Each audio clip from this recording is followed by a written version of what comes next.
Hello again. I thought I would give you a little point of view as to what my thoughts are on this election and what's going on right now in Washington, D.C. This is nothing new, unfortunately. This has been going on for some time, even as far back as the 1950s and 60s. Case in point is a gentleman by the name of Robert Moses in New York. He was a developer. He was basically what they would call a power broker. He was an urban planner, a public official who worked in the New York metropolitan area during early to mid 20th century.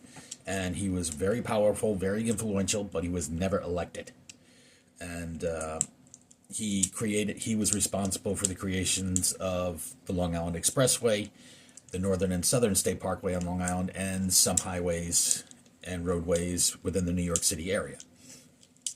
Now, the thing was, he originally started as a state part of the State Park Commission in New York, and something happened along the way where he was an advocate for the people, but then he twisted in such a way where, for example, he never wanted anything to deal with public transportation. It had to be cars. It had to be highways.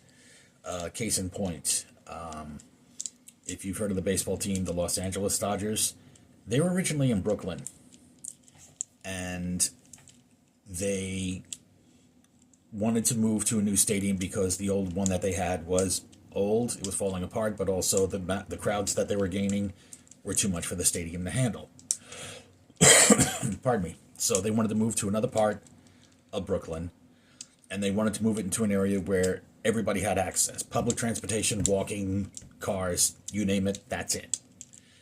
Robert Moses was still pretty much in power, and he would have none of that. He wanted a stadium where the highways, it was strictly highway access.